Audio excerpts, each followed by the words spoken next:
nunggu dah yang lain tuh pada baca nggak. Iya. Yang ada siapa nih? Ya, urut ya.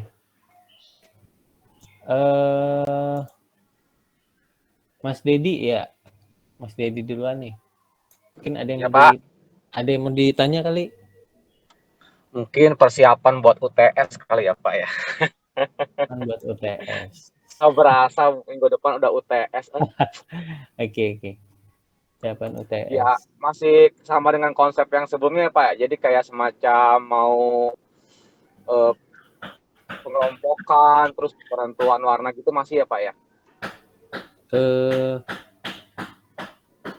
Pengelompokan. Tapi ini apa yang dari image yang secara manual kita bisa pengelompokan dulu mana yang warna apa masih ya sama untuk itu seperti itu ya Pak ya masih Oh, iya atau iya ada iya. perubahan Pak. Itu dia. Kita diskusikan aja. Gitu dong sih Pak. Kalau untuk yang materi-materinya memang saya dapat banyak ilmu sih. Saya juga belum pernah baca-baca itu apa itu yang forward, backward, chaining, apalah itulah terus sama beberapa AI sih. Dan kok saya bingung ya Pak ya, kenapa di beberapa yang saya di apa ya di praktisi itu tuh jarang orang memakai AI gitu. Pada bilang AI, tapi dalam implementasinya tuh nggak semudah itu ya Pak ya.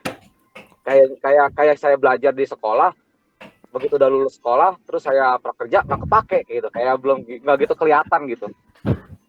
Oh, iya. Ini pertanyaannya ada dua ya berarti ya?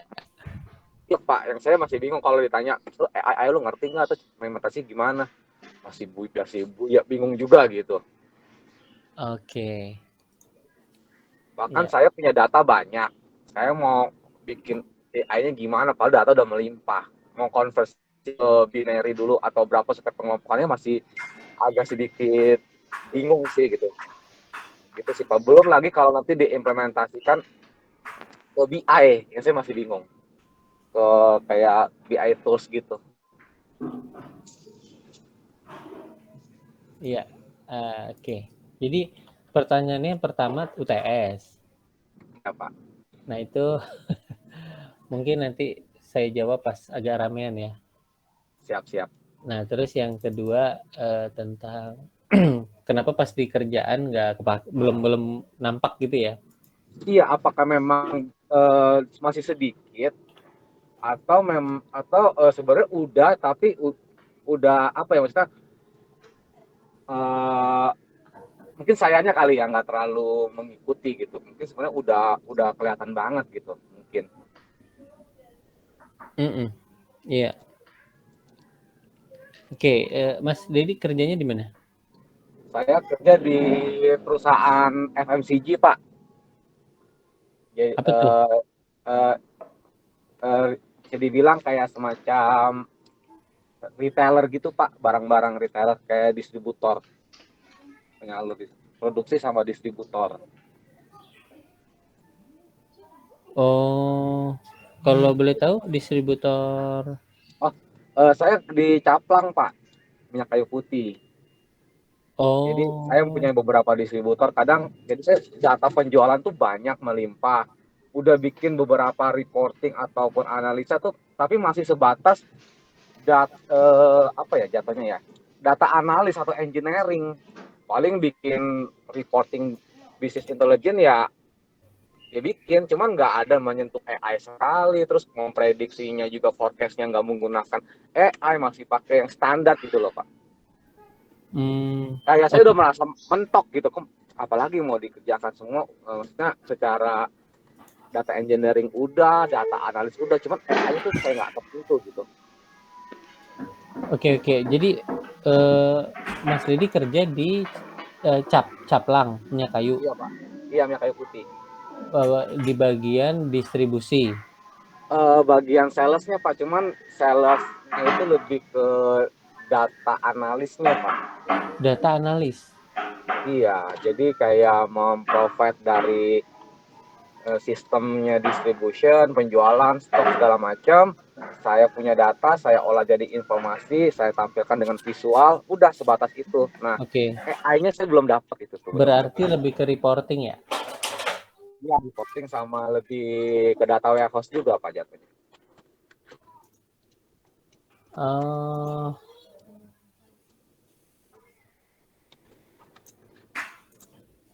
lebih ke apa reporting sama data warehouse. Jadi cuma Iya, betul. nampilin grafik-grafik aja gitu. Ya, sama kalau misalkan ada pola atau rumus yang buat forecasting, buat menentukan penjualan atau prediksi ya standar kayak bagi rata-rata, terus penjualannya berapa, estimasinya berapa, gitu dong Pak. Promo nggak ada prediksi yang menggunakan benar-benar menggunakan machine learning atau AI itu. Hmm, iya iya iya. Sayang banget ya. Oh, bukan saya lagi, Pak, udah mentok ini. Jadi Tapi ya, tapi Mas Didi padahal data analis ya? iya, tapi saya belajar AI itu kayaknya kok merasa awam banget ya itu gimana mengolahnya ya. Iya Gitu, Pak. maksudnya jabatan data analis itu baru berarti ya? Baru beberapa waktu ini ya? Benar Oh nggak? enggak, Pak, kalau dibilang datanya sudah lama sih udah lama, cuman karena awalnya nggak ada sistem, jadi awal pertama yang dilakukan adalah memperbaiki itunya dulu Pak, sistemnya dulu pakai sistem, terus lalu merapikan datanya supaya benar-benar integritas, benar-benar bisa pertanggungjawaban. Saya itu dulu habis waktu di situ, lalu bikin data staging, baru data warehouse, baru saya bisa bikin BI. Nah sekarang tuh udah ya puji Tuhan sih sudah settle lah, sudah aman, tinggal improvementnya ini apa nih gitu loh Pak. Iya iya iya. Jadi lebih ke ETL juga ngerjain. Iya kebetulan ETL kita pakainya di sini Tableau. Oh Tableau, oke. Jadi udah jadi ya, maksudnya Udah yang jadi Pak. data mentah kita kasih terus jadi gitu ya. Udah bahkan kita udah bisa bantu mereka menganalisa kalau yang bentuknya berpola ya Pak, yang rumusnya pasti gitu. Cuman Contoh? kalau yang prediksi-prediksinya rumusnya itu yang nggak misalkan nggak ketahuan, nah itu saya belum gitu loh. Contoh rumus yang udah pasti apa?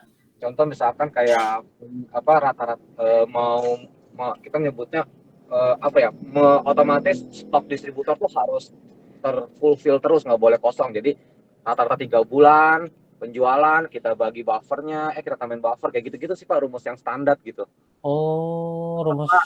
kaku ya, manual gitu ya? Iya betul. Nah begitu nanti ada distributor komplain, ini nanti dua tiga bulan ke depannya kita akan ada promo, kita akan ada eh, tren yang akan naik apa segala macam. Nah itu tuh belum bisa terprediksi dengan baik Pak. Paling kita pakai data last year yang belum tentu kompatibel gitu. Belum tentu Jadi agak sesuai sedikit prediksi gitu ya. ya prediksinya itu walaupun kita bilang lu yakin AI itu prediksi tepat, setidaknya kita udah mencoba sih Pak. Kan kita juga validasi gitu sih, walaupun Hmm, nggak mungkin nggak 60%. Nah itu pun saya belum bisa menggunakannya sih Pak. oke oke. Ya, ini saya nyari di job street nih kerjaan data analis. Ternyata data analis ini memang belum ke AI. Iya, maksudnya saya dituntut kayak misalnya KPI nih buat performance ini apa yang mau sesuatu yang baru tuh apa. Saya mau mencoba AI saya belum, nanti saya jadi jelek sendiri nilainya gitu. Padahal sebenarnya bagus sih Pak kalau saya lihat bootcamp gitu tuh kayak menarik gitu loh. Kayak mudah gitu. Bisa memprediksi sales dengan ketepatan 80%. Segini-gini. Keren banget ya gitu. Terus ya seperti itu Pak, yang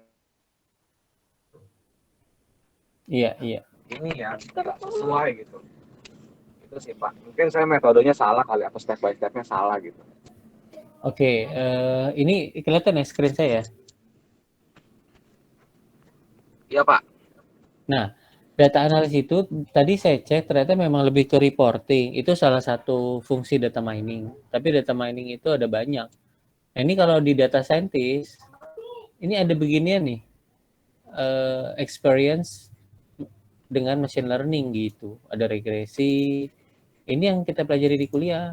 Kemudian ada clustering, pengelompokan, ada neural network yang akan kita pelajari gitu. Tapi di data analis tuh kayaknya nggak keluar job itu gitu, job desk itu. Eh, mungkin lengkap kali Pak ya. Saya data analis mungkin nanti akan namanya udah nggak apa ya, udah nggak make sense, karena udah nggak tepat lagi digunakan. Mungkin nanti akan berubah nama jadi data scientist kali ya. Karena awal-awal kan dulu waktu 5 tahun yang lalu masih data analis, cuma belum diubah aja sih penamaannya Pak. Kalau nanti data scientist nih ada begini nih. Nih, GLM, random forest, decision tree, social network analysis. Ini udah harus pakai AI Dan gitu. ditambah HRD saya juga belum mengupdate apa sih nama yang pas dan jobnya gitu. Jadi kayak padahal sebenarnya secara tersirat tuh udah dituntut untuk menggunakan at least melek machine learning atau AI lah Pak gitu. Nih data scientist ada lagi machine learning tuh. Tapi juga Iya, implisit ya, nggak spesifik. Berarti dia belum benar-benar make. Tapi kita coba di perusahaan yang lebih besar ya. siap Misalnya siap. GoTo ya. Namanya GoTo sekarang. Iya, sahamnya gue tuh saya beli turun lagi Pak. Aduh sedih, itu gimana bisa prediksi saham nggak ya? Keren juga tuh kalau bisa pakai. Eh, kalau Iya, itu saya mungkin beli dari saham pengalaman ya. GoTo. Iya, Heeh. saya beli saham GoTo Pak, langsung drop Pak. Belinya murah langsung turun, terjun bebas sahamnya. Aduh, saya sedih deh. Tapi kan si Bukalapak lebih parah ya. Wih, saya emang nggak ngelirik sih Pak Bukalapak. Atau feeling aja Pak, itu susah Nih, dijelaskan dengan AI mungkin nih ya. saham Bukalapak. Ini memprediksinya harus pakai data dia juga gitu. Nih, harga Bukalapak ya. Tuh, anjlok 70% gimana tuh? Iya, iya. Hah? Ya kan? Kalau gue tuh turun ya mungkin ikut-ikutan dia kali. Nggak tahu ya. Awal-awal sih rame, nggak dapat aja udah bersyukur. Nggak taunya turun. Iya, Bukalapak yang parah. Ya gue tuh ternyata mungkin turun juga tuh. Market cap Bukalapak menguap 58 triliun gimana tuh? Iya, saya kadang ketika baca lowongan kerja, data scientist bisa AI, bisa machine learning gitu. Apa ya maksudnya syaratnya itu? Maksudnya minimal tuh bisa apanya dulu sih dinyatakan bisa gitu loh. Makanya Itu nih yang saya kita buka ya. iya Pak, tolong dibantu ya Pak penjelasan. Iya iya. Thank you. Nih, nih gue tuh Tokopedia. Namanya masih Tokopedia sama Gojek ya, masih kepisah kayaknya. Nah, ini contoh data saintis ya kan, data saintis kita lihat ya. Responsibility dia maunya apa sih? Mana nih? Ada nggak machine learning? Nah, tuh. Employ sophisticated. Sophisticated itu bukan yang ece-ece. Waduh. Sophisticated itu berarti pemahaman harus mendalam ya. Lumayan gitu. Machine learning, metode statistik tuh untuk prediksi sama eh, pembuatan resep. Pembuatan resep tuh gini, kalau target tahun depan penjualan apa misalnya target tahun depan profit naik 10%, itu harus ngapain? Itu preskriptif. Jadi di atas prediksi. Ibaratnya Wow. misalnya kita prediksi besok mau pilek. Nah, supaya nggak pilek, hari ini harus makan apa? Mungkin makan jeruk gitu ya. Naikin kekebalan tubuh. Nah, itu preskriptif. Oh, Agak lebih susah. preventif ya Pak? Ya, preventif. Benar. Cuman bukan preventif ya, preskriptif istilahnya gitu. Oh, Jadi kita mau mencapai goal, bukan hanya sekedar menentukan, oh nanti ke depannya turun nih. Enggak, dia kalau naik gimana caranya itu agak lebih susah sih menurut saya. Nah, saya bisa eh, memprediksi aja udah bersyukur Pak. Prediksi dulu aja pakai machine learning. Masalah stepnya baru berikutnya. iya iya. Nah ini kualifikasi ya yang bakal dites ya. Tuh dia minta lulusannya. Nih yang dia akan bakal dia tes tuh yang saya highlight. Nih pengalaman hands on. Hands on. Iya, jadi pengalaman ngoding, pengalaman bikin aplikasi, bikin sistem, develop dengan machine learning gitu, pakai Python. Ya kan kita kuliah pakai Google Colab nih, agak cocok ya. Google Colab Iya, tuh iya. Python. Kemudian ini yang berat nih, berpengalaman dan memahami secara deep, mendalam tentang database, ada Python-nya, ini basic programming Python-nya. Nah, ini nih yang kita pelajari random forest, machine learning, neural network. gradient booster tree ini salah satu aja. Nih, natural language processing. Nah, ini ada mata kuliah kita yang mirip ya, image processing tuh. Dia minta minta di salah satu aja nih, salah satu. Mungkin ya bisa image processing tuh udah mantap gitu ya. Lalu ada deteksi kejahatan, fraud. Kemudian ada time series ini buat saham nih, kalau analisis saham bisa di sini time series. Gitu, sama ini orangnya nggak sombong. Aduh, kalau bagaimana mau sombong Pak, kita aja belum bisa. Iya. Atau kalau udah bisa sombong gitu ya. Enggak juga. Oke, itu yang Tokopedia. Coba kalau yang Gojek. Gojek sama ya, machine learning. Nah, ini Python sama R. Kalau R ini lebih ke statistik. Nah, ini kita belum bahas. Saya nggak tahu dosennya ada yang bahas R nggak? Nggak ada Pak. Nggak ada ya. Ini ya, dia dia dia nggak minta secara khusus. Tapi kalau menurut saya seleksinya parah ini. Tuh, coba. Harus punya S3, PhD. Ini saya nih. Bisa ngelamar nih. Tuh. Atau master. Dia nggak nerima S1, mohon maaf gitu ya. At least 6 year pengalaman tuh. Yang relevan. Jadi ini parah ini. Dia cuma ngomong gini doang. Cuma ngomong Python, R, sama machine learning tadi. Nih, machine learning. Tapi mintanya S3. sama S2. Minimal S2. Jadi udah nggak masuk nih kayaknya ya. Eh, 6 tahun ini. Jadi dia nggak banyak cerita gitu. Kalau Tokopedia tadi kan banyak deskripsinya tuh. Tapi dia masih menerima S1. Ya nggak? Nih, Iya Pak. mana tuh? S1. Tuh, bachelor, minimum master. Masih nerima dia. Kalau Gojek udah nggak nerima. Kita buktikan ya, Gojek. Gojek.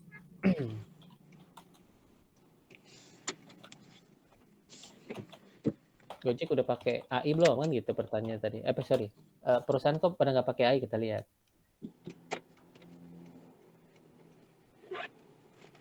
Nih, Gojek. Machine learning dan kecerdasan buatan Gojek Shield 4. Gojek memperkuat teknologi Shield. Saya juga baru tahu nih apa Shield ini.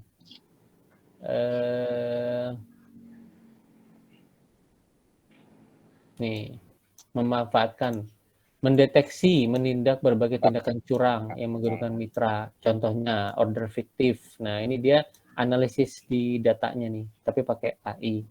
Penggunaan perangkat ilegal, ya ini mungkin ini ya software suka dihack kali ya. Ada tuyul ya istilahnya ya. Atau hack GPS mungkin Pak. Hack fake GPS, kemudian pakai aplikasi tuyul gitu ya. Itu apalah nggak tahu saya. Nah terus, nah ini verifikasi muka, face recognition tuh. Ini yang dia rilis di dalamnya itu banyak AI-nya. Contoh lagi Gojek, nih, tuh banyak beritanya. Pencegah menggunakan siasatan pencegah pelecehan seksual gitu ya.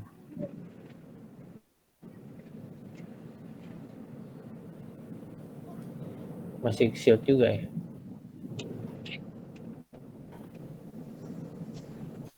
Nih, mendeteksi lokasi pelecehan gitu.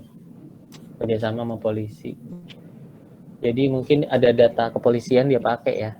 Lalu dia memprediksi pas driver lewat situ tuh bahaya gitu. Ibaratnya lewat Blok M, Mahakam gitu misalnya. Atau lewat apa? Alexis gitu ya, Jakarta Pusat atau apa misalnya. Misal ya, atau kejahatan tuh di Tanjung Priuk ya. Sorry ya, yang tinggal Tanjung Priuk. Ini misal aja.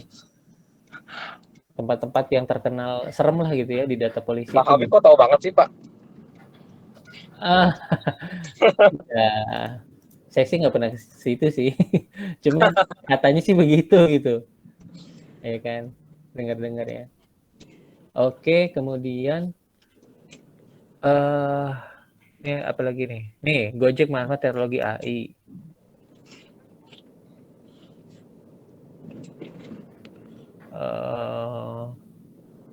GoFood ya. Tapi memang banyak sih Pak pengajar yang webinar gitu. Kalau AI itu banyak kan dari ada pekerja di Tokopedia, Gojek tuh banyak sih Pak kalau saya lihat sih. Cuman kayaknya ya bisa itu. masuk sih enak tuh. Cuman itu saya ngasih contohnya memang yang seperti itu, yang Gojek, Tokopedia. Kalau yang lain mungkin masih sedang mengejar gitu untuk menerapkan. Contoh kayak Caplang itu kan, belum kan berarti ya? Belum Belum. Pak, baru saya bikin baru kenalin Jupyter Notebook, bikin gini apaan ini Garkers begini.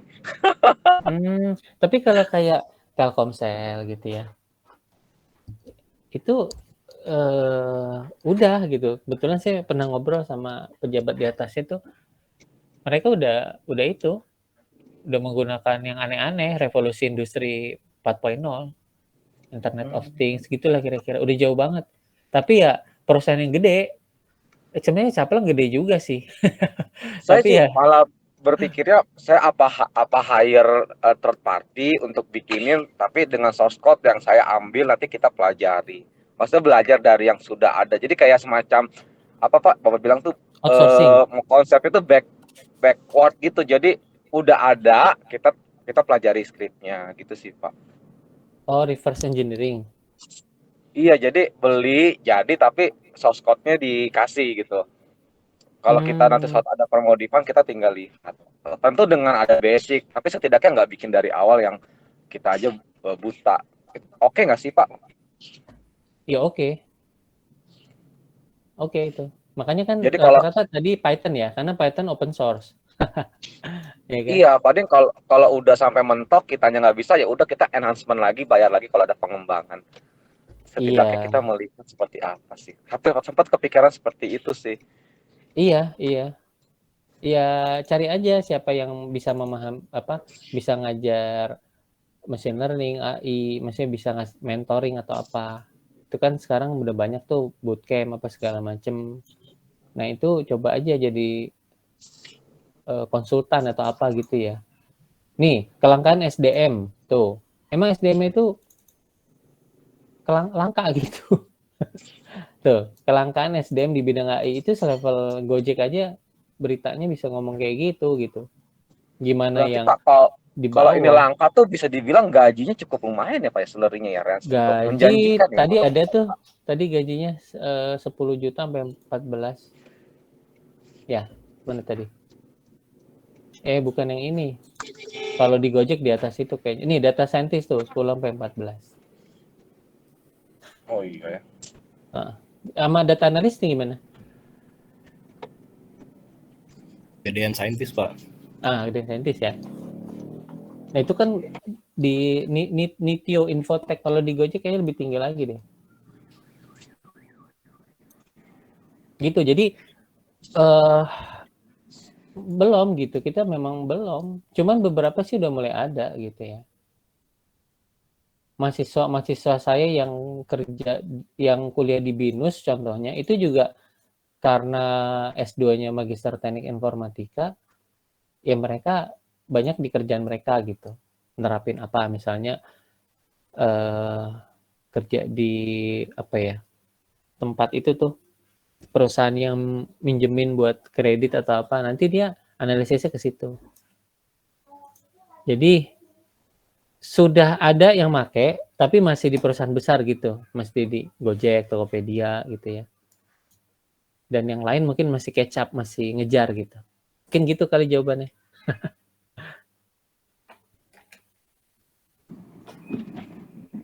Ya Pak, mungkin saya kalau melihat kondisi sekarang apa terlalu egois memaksakan untuk pakai teknologi yang sebenarnya perusahaan sendiri belum terlalu butuh. Itu sih yang saya pikirkan sih Pak. Oh, maksudnya kenapa perusahaannya pengen banget AI gitu? Padahal belum siap. Enggak sih lebih ke sayanya gitu supaya jangan terlalu apa ya Menuntut. apa namanya bagaimana mau meningkatkan penjualan dengan cara yang sama gitu. Kalau kata Albert Einstein kan begitu kan Pak ya. Sesuatu hal kebodohan mengharapkan hasil yang berbeda dengan cara yang sama. Caranya itu terus tapi hasil bisa berbeda. Jadi Bener. pengen something baru gitu loh. Cuman saya udah tahu something barunya, udah tahu misalkan bisa pakai, cuman eksekusinya yang belum sih. Akunya sendiri terutama sih. Dari Mungkin gini Mas Dedi ya, ini persepsi saya. Mungkin gini, perusahaan itu kadang tidak melihat proses, bener nggak? Ya, betul. Jadi si karyawan itu tidak di training, tidak di mentor, tidak dikasih fasilitas untuk upgrade, tapi disuruh gitu. Mungkin gitu kali ya. Bener, secara tersirat sih disuruh, ayo dong, lu kreatif. Pakai AI doang gitu ya. Nggak secara langsung, karena mungkin juga nggak tahu apa tuh AI. Intinya, ayo dong, cari yang baru gitu loh, something baru gitu. Iya, iya. Yang, Tapi dia eh, ini nggak masukin kita ke bootcamp nggak, masukin kita bayar kuliah kita nggak gitu loh. mungkin kalau beberapa perusahaan yang TBK, ya saya nggak menjalankan perusahaan saya sih, mungkin belum. Nah, itu maksud saya. Jadi itu yang nggak matching gitu. Ibaratnya kayak misalnya universitas ya, pengen dosennya S3 semua gitu, tapi dia nggak ngasih beasiswa, nggak mendorong, terus ngasih kelasnya banyak. Dosennya nggak kepikiran S3 gitu. Habis tenaganya. Untuk itu aja udah susah kan gitu. Gitulah kira-kira. Jadi mestinya peningkatan SDM itu program mereka juga. Atau Misalnya ya solusinya benar-benar uang pribadi ya, Pak, juga buat kita sendiri ya, Pak ya. kalau uang pribadi, keuntungan pribadi, begitu kita punya, kita bisa pindah perusahaan kan gitu ya. Tetap aja perusahaannya nggak dapet. Iya juga sih. Iya nggak? Sekarang gini, perusahaannya nggak recognize, dia nggak appreciate. Kita tuh pinter banget di AI gitu, udah jago, udah bayar sertifikasi gitu ya. Kita ikut pelatihan ini, pelatihan itu. Terus perusahaan kita iklimnya nggak mendukung. Ya, mungkin kita pindah, bener nggak? Cari gaji yang lebih gede. Karena Iya sih, kita Pak. digaji gajinya gaji data analis gitu. Padahal kita ngerjainnya di atas itu, data scientist. Kan kita merasa nggak fair nanti. Jadi tetap aja si iklim perusahaan itu yang mestinya diperbaiki gitu. Menurut saya loh Mas Didi, saya nggak tahu ya. Iya ya. Nanti Pak, thank you untuk intinya sih. Nah ini contoh ya. Bagaimana menerapkannya kan gitu tadi Mas Didi, pertanyaannya ada Iya. agak banyak. Bentar, baterai saya habis lagi.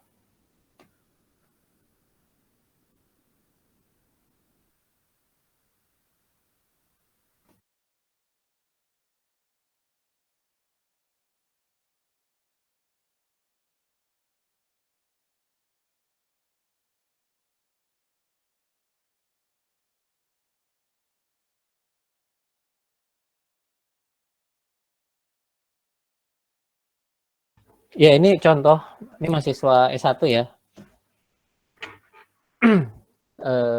Dia menggunakan Google Colab. Dia menggunakan model deep learning untuk mendeteksi jenis kanker kulit. Lalu hasil dari Google Colab dia convert menjadi sebuah file TF-Lite yang bisa disimpan di Flutter. Nah, Flutter itu untuk bikin aplikasi mobile gitu. Ini Google Colab-nya.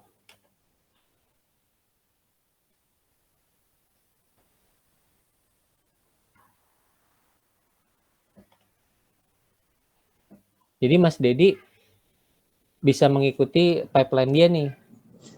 Misalnya ada data penjualan apa tadi sales ya. Terus mau ngapain? Fungsi dari AI itu dibahasnya di data mining. Nanti kuliah data mining itu di semester depan ya. Insya Allah ya. Nah, ada 5 fungsi data mining.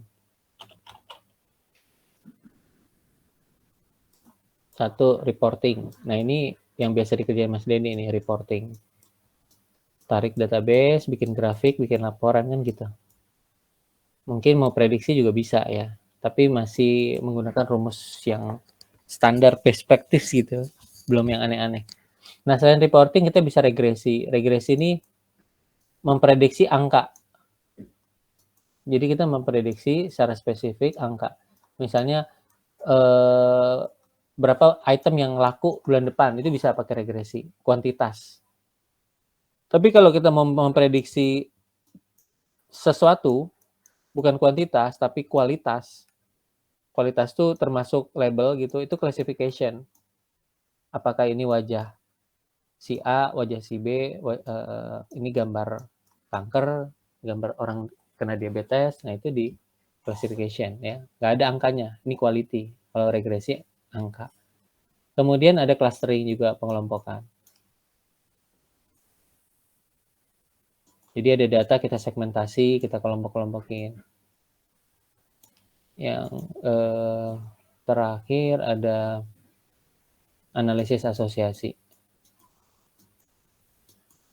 Sebenarnya ada lebih dari ini sih, bisa dibikin lebih ya. Analisis asosiasi. Analisis asosiasi itu contohnya kita punya data penjualan. Mas Dedi, data penjualannya apa misalnya? Penjualannya itu kayak produk-produk invoice sih Pak, lebih ke toko itu belanja berapa dalam sebulan, Maksudnya produknya item produknya apa aja? seperti itu sih Pak. Maksudnya item produknya apa aja contohnya? Ya minyak kayu putih, terus balsem lang, GPU, apa? Oke. Kan ada database itu ya. Ya Nanti ada. di analisis asosiasi kita bisa tahu, kita bisa bikin sebuah rule, sebuah aturan, sebuah pola. Kalau orang beli balsem biasanya beli minyak kayu putih gitu. Orang biasa beli apa tadi?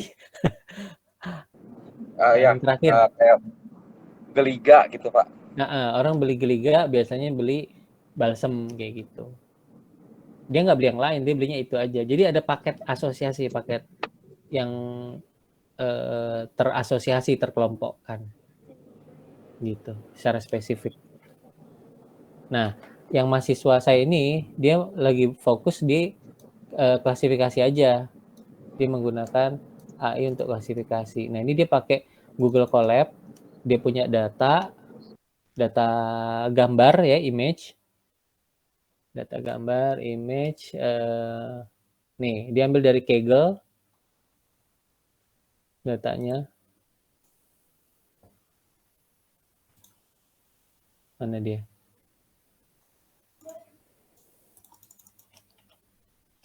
Aduh, nggak muncul ya.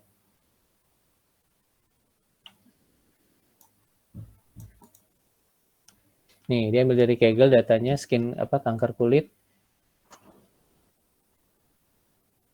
Ada beberapa jenis kanker gitu ya, datanya mungkin ribuan apa gimana. Nah, ada 9.000 gambar. Dimasukin ke Google Colab, lalu dari Google Colab itu keluar model gitu, model deep learning. Nah, ini dia hitung akurasi ketepatan model itu. Dia menggunakan nih ResNet 50. Ini model deep learning. Ini belum kita bahas sih. Nah, model itu dia cemplungin ke Flutter. Seperti itu. Nah, ini Flutter dia bikin. Lalu nanti dia masukin gambar, nanti bisa keluar, oh ini kanker apa gitu, jenis kanker kulit apa. Seperti itu aja, Mas Didi. Kebayang nggak flow-nya? Jadi kita punya data dulu, terus kita naikin ke Colab, Python, kan, lalu berikutnya udah jadi masternya si deep learning, kita kasih data untuk dia cek gitu ya.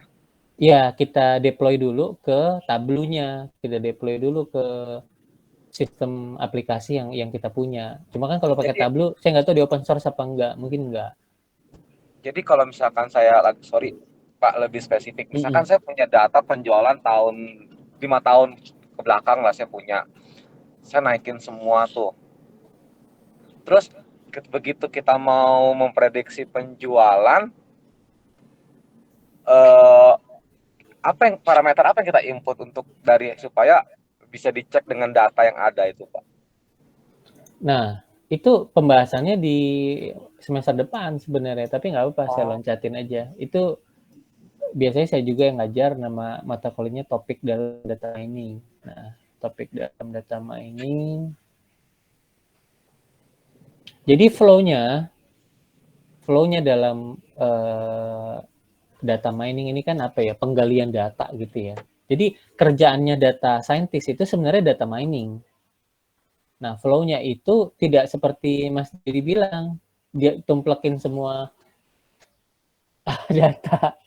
Tapi gini, pertama Mas Didi tentuin dulu mau ngapain, mau clustering, mau klasifikasi, milih dulu nih, mau reporting doang. Selama ini kan Mas Didi reporting tuh ya, bener nggak? Tarik, laporan kan gitu. Mau regresi atau mau analisis asosiasi. Coba sekarang pilih dulu, Mas Didi mau ngapain? Mau prediksi? Yang regresi Pak lebih mendekati atau prediksi sih. Nah, mau regresi ya, regresi memprediksi kuantitas, angka apa? Harus tahu nih di goalnya di sini. Knowledge Iya. discovery goal. Apa? Angka ini Pak, kira-kira penjualan bulan depan tuh berapa gitu? Penjualan apa? Harus spesifik. Oh, penjualan produk A misalkan. Oke, penjualan produk A, balsem, geliga misalnya ya. Nah, narik Iya. datanya dari departemen sales saja. Iya. Kemudian mungkin narik datanya dari penjualan 5 tahun terakhir aja gitu atau setahun terakhir. Nah, ini data dimasukin, ini dikumpulin jadi apa dari data warehouse gitu ya. Lalu tidak semua data itu juga dipakai. Boleh lihat datanya nggak? Atau saya gambarin aja? Boleh Pak, gambar aja nggak apa-apa Pak. Iya, gimana gambarnya? Datanya? Tanggal gitu ya? Biasa sih tanggal, terus tanggal itu lalu Item, nama produknya sama quantity biasanya ya Pak ya. nama produk ini. Iya. Nama produk ya, sama quantity ya. Quantity. Oh iya, sama paling tipenya jual sama retur kali ya perlu ya. Apa? Nggak Tipe? perlu deh kayaknya. Enggak apa-apa, tulis aja. Tipe penjualannya dia jual atau retur. Biasa kan ada jual dan retur juga sih. Oh, tipe gini udah. Iya. Oke. Ini misalnya tanggal pertama aja ya. Iya. Nama produknya apa? Minyak kayu putih. Minyak kayu putih, MKP gitu. Iya, nggak apa-apa Pak. Geliga. Terus Balsem. beda ya? Tapi kan Geliga Ya. itu balsam. Oke, kuantitinya berapa? Ada juga sih. Quantity, kenapa Pak? Sorry. Pak, quantity-nya Kuantitasnya? misalkan satuan terkecil pakai piece, misalkan 2 lusin berarti 24. Misalkan 24 piece. 24, 12, 5 gitu. Iya. Tipenya? 6.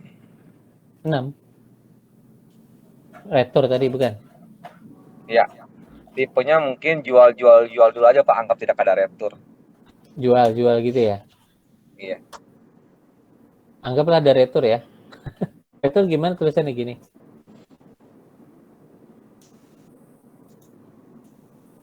Oke.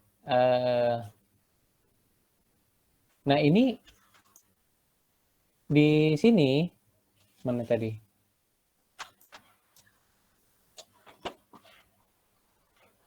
Di sini kita cleaning dulu, kita pre-processing. Yang tipenya kita nggak pakai gitu. Kita select.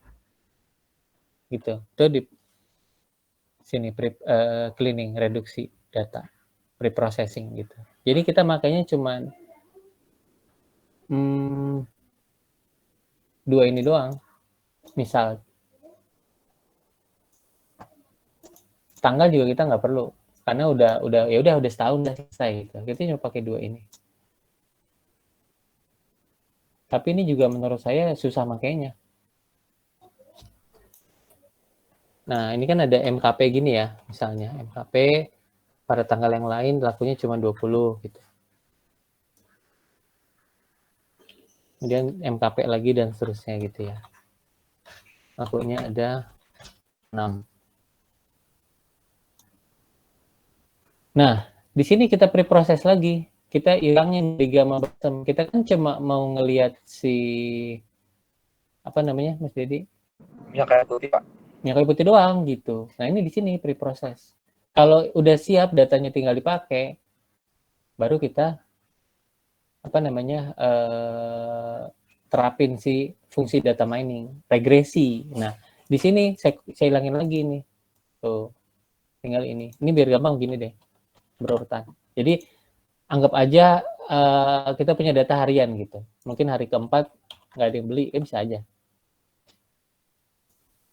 Misalnya. Nah, ini kita menggunakan algoritmanya apa? Regresi itu ada banyak algoritmanya. Regression. Saya udah bahas belum ya? Saya udah bahas nih. Saya udah bahas di AI ya kalau nggak salah. Apa metodenya, Mas Dedi? Ingat nggak? Regression itu Regression. kayaknya belum Belum ya? belum kayaknya. Apa PSTS ya?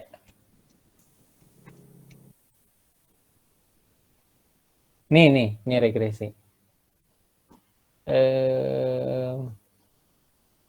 Saya bahas tapi implisit ya, nggak spesifik saya bahas. Nih, misalnya fungsi ini nih. Tapi saya nggak bahas matematiknya. Saya cuma bahas ada fungsi non-linear kayak gini, ada fungsi yang kayak lurus begini. Nih, fungsi linear ya, fungsi garis lurus. Nah, ini coba kita lihat distribusi datanya. Distribusi data. Gimana yang lihat ya?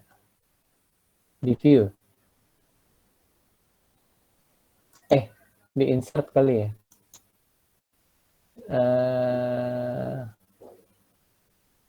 Bentar. Scatter plot mana sih?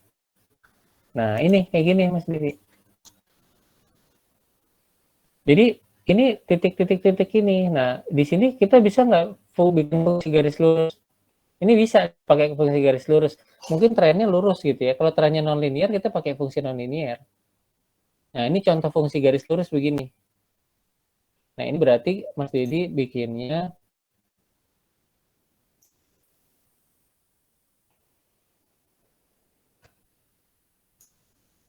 ini kan gaji sama dengan pengalaman kerja, bikinnya G terhadap P. Nah, ini berarti bikinnya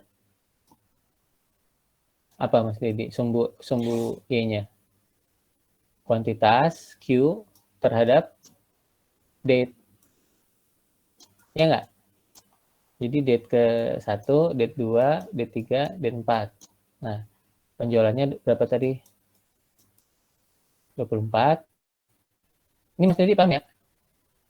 So far paham Pak, masih tinggal lanjut dulu Pak. Ya, 20. Hari kedua, hari ketiga 5, hari keempat 0. Nah, kita bikin garis lurus. Tuh. Garis lurus ini rumusnya Q sama dengan kemiringannya. Kemiringan bisa tulis M, bisa A, terserah. Dikali date ini saya ganti D aja lah gitu ya. D.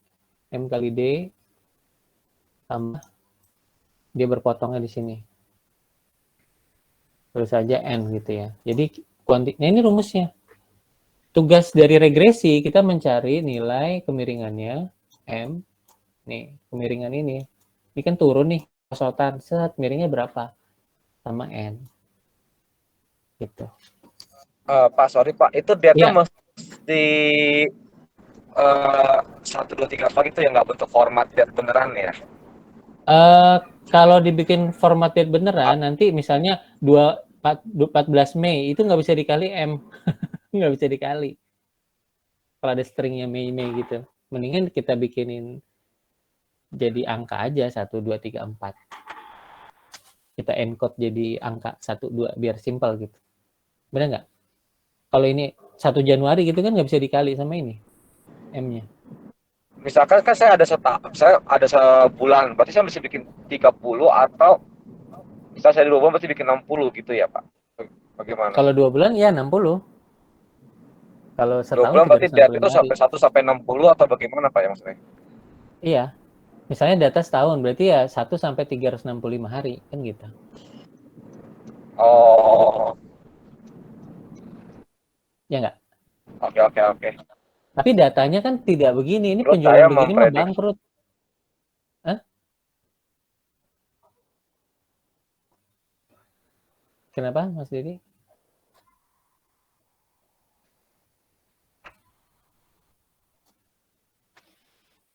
Halo?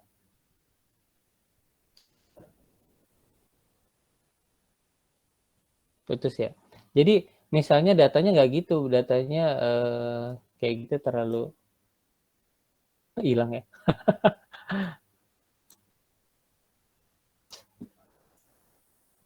Ada yang nanya, yang mau lain? Yang lain ada yang mau nanya? Saya Pak, Iya, boleh ya mangga. Pak? Boleh. Sambil Ah, nunggu. itu kan misalnya kita punya sebuah data nih Pak, Mm-mm. mungkin ya kayak data penjualan gini juga oke lah buat example ya Pak ya. Mm-mm. Abis itu kita mau buat machine learning model. Itu pendekatan EDA-nya itu gimana ya Pak ya? Buat yang sesuai buat data tersebut. Soalnya kan banyak ya Pak ya pendekatan statistika gitu ya Pak ya. Mm-mm. Saya masih agak bingung sih Pak. Biar modelnya lebih optimal gitu Pak. Maksudnya model mana yang mau dipilih gitu ya? Iya, berdasarkan biasanya diuji statistik dulu apa gimana Pak? Apa langsung buat model ya Pak seharusnya Pak? Nah, ini pertanyaannya menarik. Mas Dedi udah masuk ya? Sudah Pak, sorry Pak, tadi terputus sinyalnya. Oke. Nggak apa-apa. Di ini dulu ya, saya jawab yang ini dulu. Ini nyambung, saya Ya Pak, sambungin siap. deh. Tadi siapa Mas Hadi ya? Iya Pak. Nah, Mas Hadi tadi nanya model apa dari ada istilah exploratory data analysis. Dia maksudnya itu ya? Iya Pak, benar Pak. Oke.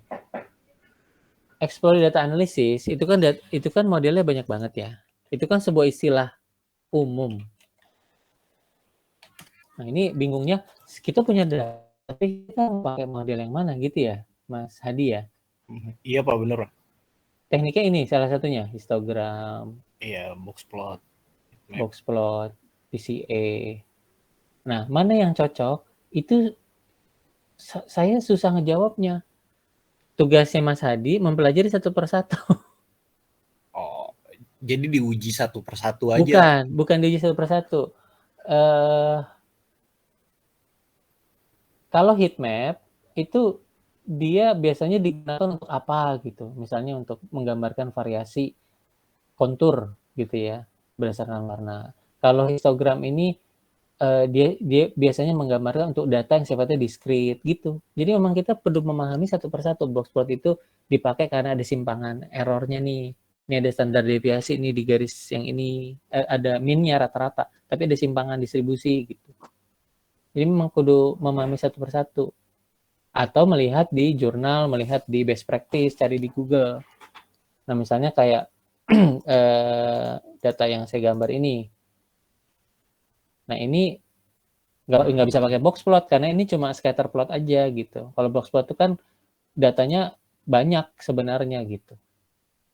Jadi Mas Hadi memang perlu belajar secara akademik juga sedikit-sedikit gitu.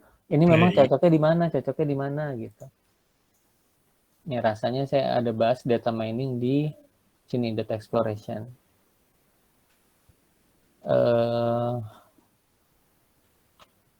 Di visualisasi ya. Jadi kan nanyanya apakah saya harus pakai box plot, apakah scatter plot, apakah pie chart gitu ya? Iya Pak, pendekatannya itu kan yang bikin kita bingung di awal kan sebenarnya. Ini kita punya data, habis itu harus kita apain biar valid lah buat modelnya. Kadang kan kalau kita buat modelnya nggak valid nanti kan ngambang kan hasil dan tujuannya. Iya. Mungkin gini, jawaban saya yang formal, memang kita perlu belajar itu, perlu dapat perkuliahannya. Kita perlu dapat apa ya? Mungkin semacam nggak harus sertifikasi ya, mungkin ambil kelas coding, kelas apa gitu, atau cari di Udemy gitu ya. Udemy tentang exploratory data analysis ya. Kita pelajari dulu. Jadi kita punya gambaran ibaratnya kayak belajar vocabulary gitu. Kita mau ngomong bahasa Inggris, Tapi kita nggak punya vocab, nggak punya pemahaman struktur grammar, kita bingung sendiri gitu. Nih misalnya nih, ini pakai Python nih. Nah, Mas Adi cek dulu kurikulumnya, silabusnya, perlu ngerti apa aja gitu. Ini kan harus ngerti dasar statistik, apa itu standar deviasi, apa aja metrik-metrik statistik, mungkin ada kurtosis, ada standar deviasi, ada banyak gitu ya. Kemudian ada persentil itu apa, box plot itu apa, missing value, how to deal with missing value, outlier itu apa. Ini nih kurtosis ability di sini ada, kemudian analisis bivariat gitu. Kemudian termasuk yang tadi Mas Hadi nanya, apakah harus diuji dulu, ya kan?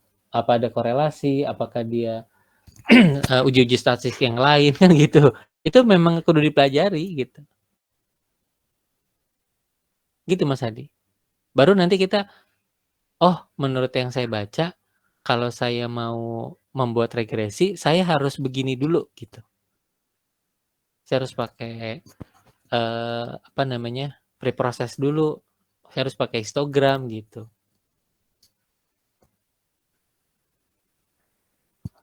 Gitu Mas Adi.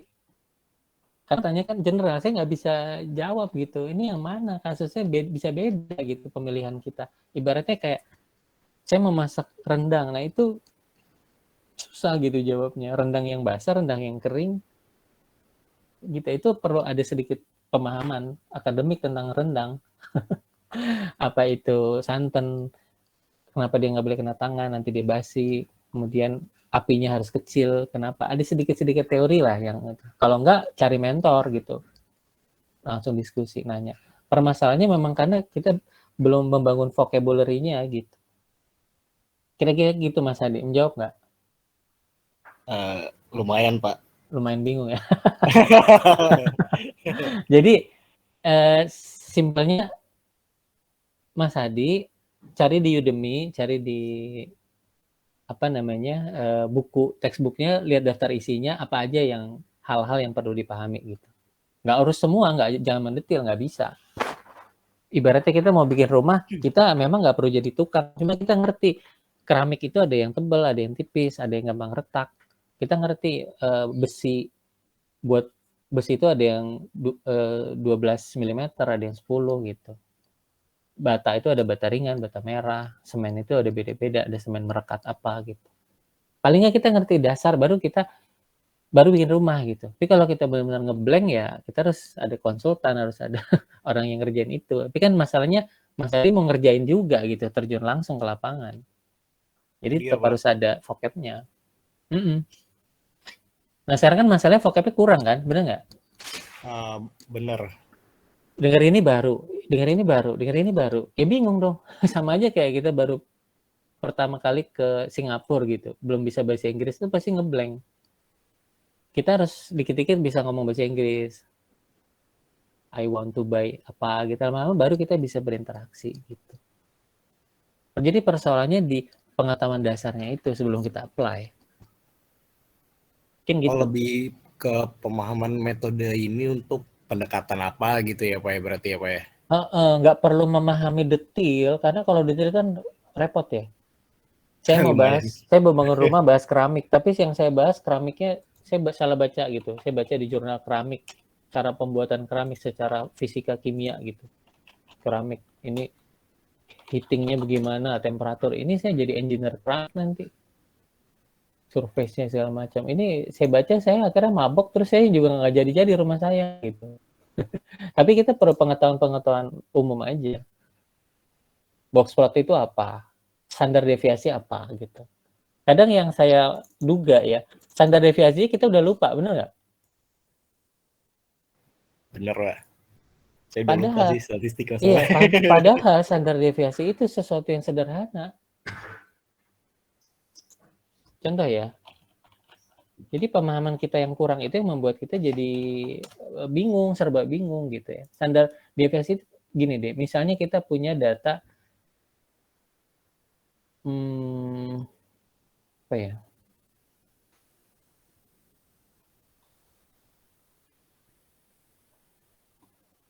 Ini aja deh. Misalnya saya punya data 3 negara ya. Penghasilan 3 negara. Indonesia, Malaysia, Singapura, misal. Nah, anggap aja 3 negara itu rata-rata gajinya itu 50 juta semua. Ini kan ada yang gajinya 0 sampai 100 juta nih per bulan. Singapura, Malaysia, Indonesia itu rata-rata digambarkan oleh ini kurva bell curve ya. Ini kurva. Maksudnya kita punya data Excel kayak gini. Ini kan bisa diplot nih. Nah, hasil plotnya kayak gini nih. Tuh, hasil plotnya kayak gini. Nah, ini yang vertikal ini adalah jumlah populasi. Nah, orang Indonesia karena dia populasinya paling banyak, mungkin yang biru. Jadi banyak orang Indonesia yang gajinya 50 juta gitu. Sorry, rata-rata 50 juta. Itu paling banyak ya. Tapi orang Indonesia gajinya yang 49 juta, 40 juta, ini saya 40 juta, 30 juta itu semakin sedikit. Dan tidak ada orang Indonesia yang gajinya 25 juta ke bawah, itu nggak ada. Ini paham nggak, Mas Hadi, penjelasan saya? Karena standar deviasi itu simpangan dari rata-rata. Jadi kalau digambarkan seperti ini nggak nyata ya. Nggak ada orang Indonesia gaji 75 juta ke atas, nggak ada yang 25 juta ke bawah atau 30 juta ke bawah. Ini paham nggak sampai sini, Mas Hadi? Paham Pak. Paham ya? Nah, yang merah anggap aja orang Malaysia. Malaysia juga gaji rata-rata 50 juta. Tapi ada orang Malaysia yang gajinya 25 juta sedikit. Ini standar deviasinya digambarkan. Jadi distribusi gaji itu digambarkan oleh si grafik ini. Nah, yang Singapura lebih lucu lagi. Banyak orang yang gajinya 50 juta, tapi orang yang nggak punya gaji itu malah ada di Singapura tuh. Masih ada nih.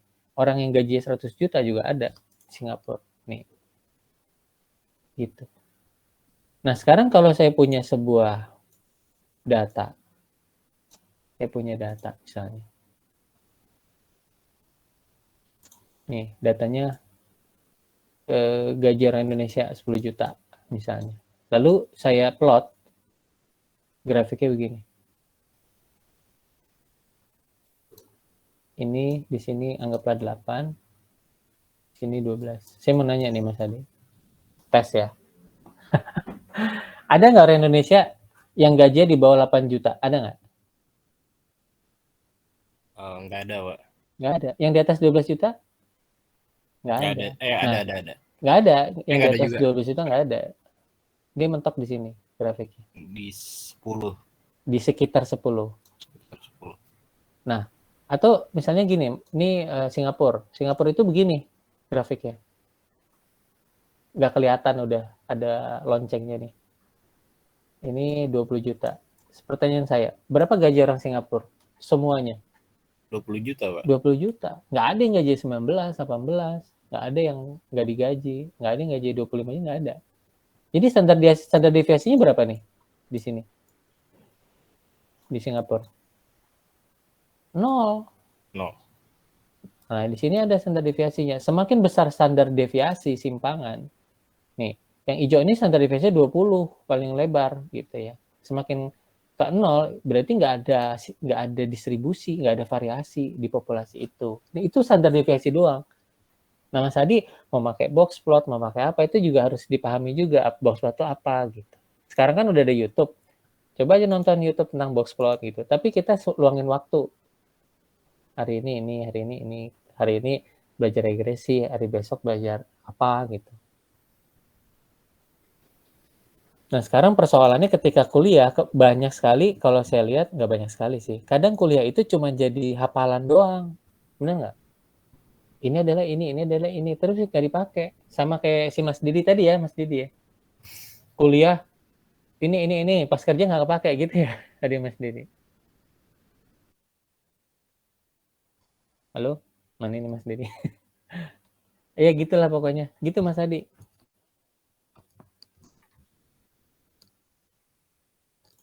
Terjawab nggak? Sedikit terjawab sih, Pak. Jadi apa yang harus dilakuin? lebih ngenalin ini mungkin ya, analisanya buat pendekatan apa sih Pak sebenarnya? Jadi pemahamannya dikuatin sama pengalamannya. Belajar boxplot pakai gitu, coba di Python. Belajar regresi coba di Python gitu. Nggak bisa cuma dipahami doang, nggak bisa. Terus nyoba gitu. Ya, mungkin gitu. Ada lagi Mas Adi mau nanya? Dari saya cukup dulu sih Pak. Cukup ya. Mas Ya. Dedi gimana tadi? Ya udah saya skip lagi deh. Kalau udah datang. Mas Rudi ada pertanyaan nggak? Halo Pak. Ya. Apa ya? Lebih ke ini sih Pak. Saya sekarang kan memang kayak AI ini kan baru bagi saya.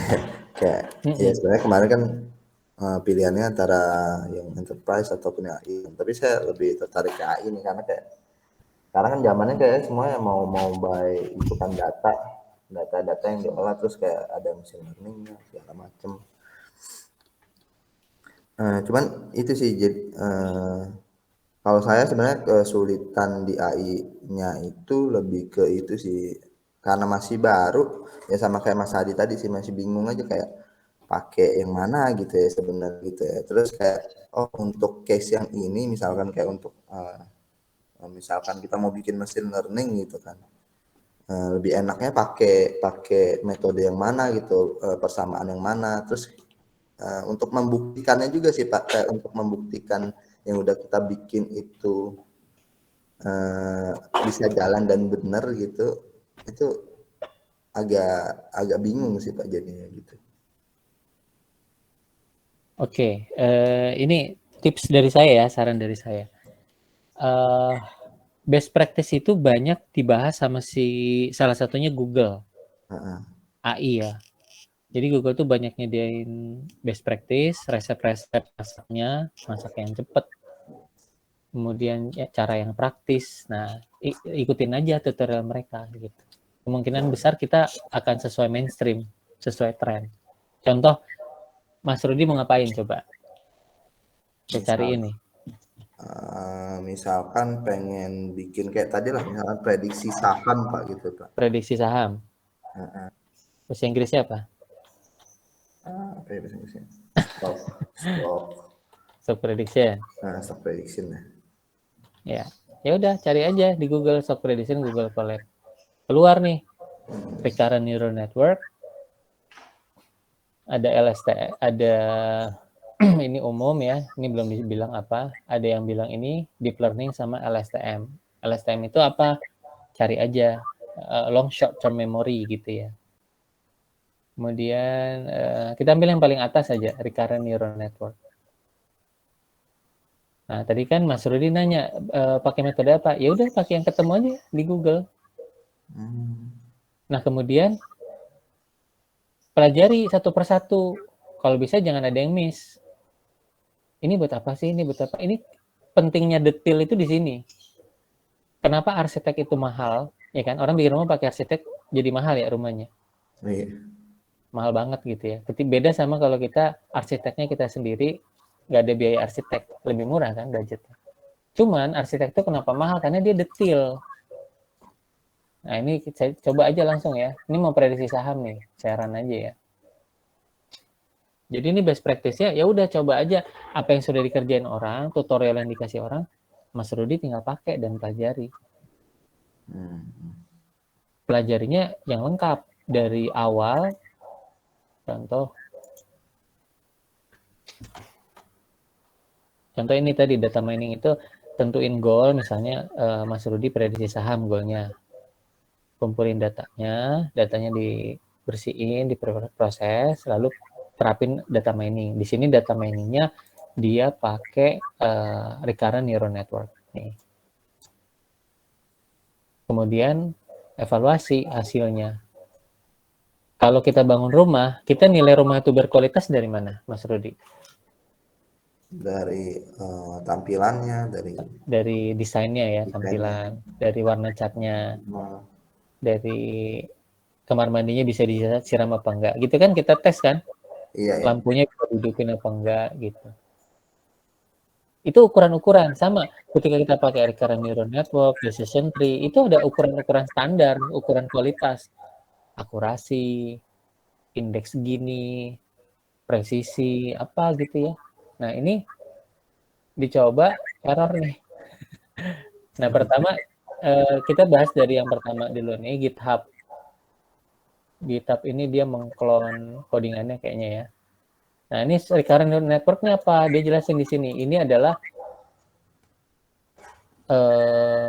modern quantitative financial. Nah, dia bilang di sini neural network itu ada banyak ya. Salah satunya recurrent neural network ya. Recurrent neural network ini juga banyak variannya, variasinya. Secara spesifik yang mau dipakai saat ini LSTM, karena dia lebih bagus dari arsitektur model-model yang lain, outperform tuh lebih bagus dari yang lain gitu. Dia punya keuntungan, dia bisa memprediksi data seri ya, data serial waktu nih, time series gitu. Nah, LSTM itu dia library-nya ada di Keras. Nih, ada di Keras tuh.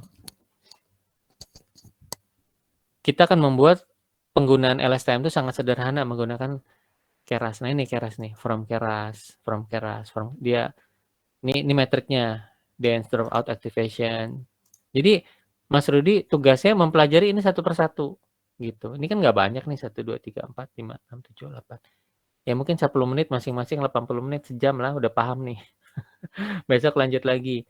Nah, berikutnya import data. Ini datanya dia ambil dari tahun 95 tuh.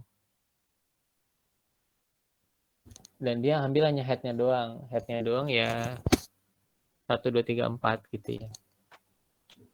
Tentu datanya jauh lebih banyak dari ini gitu kan. Nah, bentuk datanya kayak gini nih, Mas Hadi, tentang saham. Dibuka berapa harganya, paling tinggi berapa hari itu, paling rendah gitu ya bacanya kalau nggak salah. Iya. Volumenya ini transaksi ya. Dan ini jumlah apa? Uang kali ya? Oh iya, follow. Yang saya nggak tahu deh apa pokoknya. Nah, terus ini penutupannya berapa gitu ya. Jadi buka tutupnya beda. Nah, ini di preproses yang tadi saya bilang, udah kumpulin data di preproses. Preprosesnya dia jelasin dia ngapain, dia normalisasi dulu datanya. Kok dipencet. Skalanya dia jadiin normal gitu ya. Skala tuh maksudnya misalnya gaji kan dari 0 sampai 50 juta. Nah, dia bikin 50 juta tuh 1, 0 ya 0 gitu. Jadi dia nggak mau datanya tuh aneh 50 juta. Dia maunya 0 sampai 1. 1 tuh maksimal gitu. Ini salah satu cara. Explanation detailnya di sini. Nah, kita harus mengeluangkan waktu untuk mempelajari ini kelas Python-nya. Nah, ini dijalanin jalan, kemudian yang ini datanya dibagi untuk training, membuat model LSTM-nya, sama untuk testing gitu. Untuk ngelihat sih, testing ini untuk ngelihat ukuran tadi. Kayak rumah tuh, oh desainnya bagus, oh catnya lembut, keramiknya bagus, temboknya keras, toiletnya bisa disiram gitu ya. Ini dance dropout ini. Dia ngelihat. Oh sorry, ini bukan metriknya belum ya. Ini parameter ya, dropoutnya dia tentuin. Masih LSTM, sorry. Nah, di sini dia bagi data menjadi data training untuk mencari model LSTM dan data test. Nah, disinilah dia mentraining LSTM gitu. Dia bangun 2 LSTM, caranya LSTM tentuin nilai dropout, LSTM dropout. Ini arsitektur dari si model LSTM. Jadi LSTM itu kalau kita kurang informasi kita buka lagi di internet. LSTM itu apa tuh? Nah, dia ada lapisan-lapisan begini. Nih, kayak gini nih. Lapisan. Nah, ini secara coding tuh LSTM, dropout, fully connected gitu. Nah, ini di sini nih detailnya. Ya. Kemudian window-nya 2. Nah, ini. Dia print nih. Nah, di sini udah Dia pakai learning-nya pakai optimizer, root mean square prop, metrik, pakai akurasi. Dia cuma ngeliat akurat dari modelnya. Nah, ini modelnya. Dan di sini nanti untuk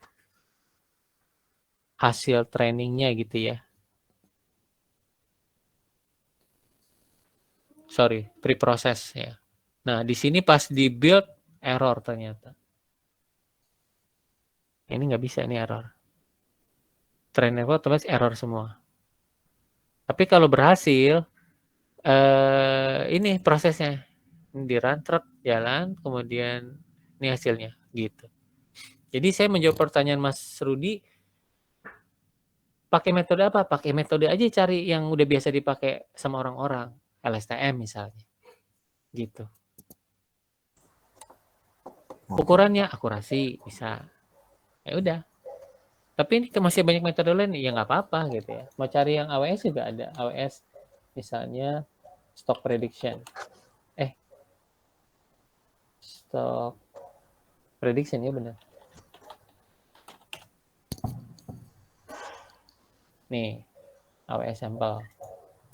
Dia pakai SageMaker ya. Pakai Jupyter Notebook, ini sama kayak Google Colab. Google Colab itu turunan dari Jupyter Notebook. Nah, ini dia pakai ini juga nih, Recurrent Neural Network tuh. Di sini dijelasin juga metodenya, selain itu ada ARIMA, ada exponential smoothing gitu ya. Tapi pertama kita pakai RNN. RNN ini LSTM itu RNN juga gitu. Yang tadi kan dijelasin LSTM itu nih RNN, to be specific LSTM gitu ya. Ya berarti LSTM itu standar gitu, banyak dipakai orang. Cuman di sini kita ketemu pilihan lain. Kalau orang statistik itu pakai ARIMA, pakai ETS gitu ya. Tapi RNN ini udah populer gitu. Jadi dipakai AWS, dipakai Google gitu misalnya. Ya udah, Mas Rudi pakai itu aja, pelajari fokus di LSTM. Gitu Mas Rudi. Oke, Pak. Oke. Gitu ya. Jadi cari best practice. Siap, Pak. Nah, ini kenapa error? Itu teknis. Ini beda lagi, ini kenapa error? Nih, di sini jelasin. Missing satu required positional. Tuh. Oke. Ini ada yang error nih. Satu lagi Pak, paling ya. yang kalau untuk misalkan ini kan berarti perlu ada datasetnya gitu Pak ya. Nah, datasetnya itu kita perlu bantuan ahli nggak sih, misalkan untuk nanya, oh ini kalau ini nih dia hasilnya gini, misalkan kayak penyakit gitu kan, perlu nanya ke dokter nih kalau gejala yang kayak ini misalkan itu batuk kayak gitu-gitunya Pak. Oke. Kita perlu nanya ke ahli kalau kita menggunakan expert system. Mungkin di modul baca expert system kali ya. Iya. Perlu. Kalau domain kita itu sesuatu yang spesifik banget. Misalnya saya bikin AI untuk prediksi kebakaran. Saya pakai jaringan saraf tiruan misalnya. Lalu modelnya udah jadi. Tapi kan bisa jadi saya salah penafsiran selama pengembangan model. Jadi saya tetap perlu ke orang-orang pemadam kebakaran nanya. Mereka biasanya metriknya berapa? Apakah ada akurasi? Kemudian biasanya atribut yang dipakai untuk memprediksi kebakaran itu apa aja gitu. Apa lokasi, apa temperatur, apa sensor, asap atau apa. Jadi kalau kita bisa ketemu sama orang-orang yang bekerja di domain itu lebih bagus lagi. Ibaratnya kita bikin mesin cuci, ya kudu nanya sama ibu-ibu juga gitu. Mereka kecepatan pencucian, kualitas baju itu bersih itu seperti apa gitu. Itu di bagian perencanaan gitu. Perlu, tapi tidak harus. Tidak harus maksudnya, kadang kita baca buku, baca jurnal artikel, kita udah kebayang. Gitu. Tapi itu ya kita perlu logika yang kuat sih untuk itu. Lebih aman ya cari gitu orang yang, lagi masalah kita bikin aplikasi mendeteksi diabetes itu kan menurut kita sih akurat, tapi menurut dokter oh ini nggak bisa nih gitu. Bisa aja kan. Karena dokter itu juga salah satu yang lucu ya menurut saya. Menurut saya lucu, menurut dokter enggak sih. Dokter itu ngasih obat. Obat itu terbuat dari misalnya herbal ya. Misalnya obat terbuat dari apa ya, jahe misalnya. Terus kita nanya sama dokter. Saya pernah nanya ke dokter, dok kalau saya minum jahe langsung gimana nggak pakai pil?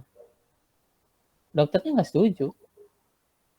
Gitu. Mungkin karena kalau minum jahe takutnya overdosis atau dosisnya kurang gitu kan. Sedangkan dokter itu berdasar pengalaman dia dosis jahenya harus 1 ruas jari gitu. Dan itu sudah direpresentasi dengan pil ukuran 50 gram. Gitu Mas Rudi. Ya. Mungkin perlu nanya tetap karena mereka lebih pengalaman gitu kali. Tapi kalau kita udah punya bayangan, nggak nanya juga nggak apa-apa. Nanti kan kita cari pengalaman sendiri. Oke, Pak. Iya, ada lagi? Itu dulu sih Pak dari saya. Oke. Iya, lanjut. Mas Dedi udah ada belum? Sudah Pak. Iya, tadi kemana? Ya Pak, lagi di jalan sih Pak. Oh iya, tadi udah saya jawab belum pertanyaannya? Udah ada gambaran Pak, nanti saya paling coba-coba dulu. Lalu tadi terputus di kemiringannya tuh gimana Pak? Itu untuk mengetahui prediksinya berapa saya belum tahu tuh Pak. Nah, untuk kemiringan, ya cari di Wikipedia. Misalnya linear regression ya. Linear regression itu kan tadi saya bilang nyari kemiringan. Nah, lihat aja di Wikipedia. Nih, metode estimasinya ada least square, ada maximum likelihood, gitu. Kalau kita pakai Python nih, kita cemplungin nanti langsung keluar kemiringannya berapa. Gitu. Nah, kemiringannya itu kan berarti bisa diasumsikan sebagai prediksinya ya Pak ya? Iya, dia memprediksi model kemiringannya. Sehingga nanti Mas Dedi kalau ekstrapolasi, misalnya nentuin tanggal di, nah misalnya nentuin, ini kan saya panjangin ya. Misalnya Mas Dedi pengen tahu kapan penjualan itu kuantitasnya 0 gitu kan. Ini kan kalau dibikin model linear ya dia akan menyentuh ke sini kan, benar nggak? Ya. Nah ini Mas Dedi bisa nanya kapan gitu, tanggal berapa. Nah dari rumus tadi Q sama dengan kemiringan misalnya M dikali D tambah N misal ya. Mas Dedi bisa tahu Q saya pindahin ke sini kurang N sama dengan MD. Ini nggak bingung kan? Rumus di Python-nya ya Pak ya, tinggal diganti Rumus ya. matematik. Iya. Iya, maksudnya di Python-nya ketika diketik jadi seperti ini ya, dibalik ya. Iya. Jadi ini Q kurang N dibagi N. Nah, Mas Dedi kan udah dapat tuh dari estimasi metode tadi least square, maximum likelihood, Q-nya tahu, Q-nya masukin aja. Kan ini kan prediksinya pas Q-nya 0. Ya udah masukin di rumus ini berarti 0 dikurang N hasil estimasi dibagi M. Nah, itulah pada tanggal itulah si balsam geliga itu tidak ada yang beli, kira-kira seperti itu. Dan untuk mengetahui akurasinya berarti nunggu kenyataan dulu ya. Baru iya. akurasinya. Untuk kenyataan. Kan ada preskripsi tadi supaya dia nggak jatuh kasih marketing gitu. Oh ya. Ini naik gitu loh. Nah, soalnya gini pasti nanti akan Iya. ditanya sama marketing, ini akurasinya berapa persen? Oh, kalau masa depan mah susah ngitung ya? akurasi. Paling gini, akurasi itu berdasarkan data lampau. Nah, di sini nih ya, saya gini nih. Mas Dedi nggak bisa cerita akurasi, bilang yang saya bisa tampilin bukan akurasi tapi error. Nih errornya gini Mas Dedi. Saya kasih warna biru ya, ini error. Ini ada simpangan nggak nih? Nih, tuh. Model kita kan yang lurus, tapi datanya kan yang ini di sini. Ini simpangan nggak? Maksudnya ada selisih nggak? Mas Dedi? Ya, ini antara itu. Kan harusnya di titik hitam ini. Iya. Tapi garis lurus kita yang merah di atasnya, berarti ini ada error. Ada error ya berarti ya? Iya dong. Nah, disinilah akurasinya. Jadi model ini tidak betul-betul akurat karena data yang kuantitasnya 5 kita bilang 6 gitu loh. Ini kan 5 nih misalnya. Ini 24 tadi. Harusnya 5, tapi kita prediksinya di sini di 6 atau 7 gitu loh Mas Teddy. Nah, Mas ini menggambarkan errornya berapa gitu. Jadi bukan bicara Coba Pak, nanti akurasi. saya coba bikin dulu. Nanti kalau di pertemuan berikut saya coba presentasi ke Bapak ya. Tapi udah ada gambaran kan, artinya sebenarnya menerapkannya nggak susah-susah amat.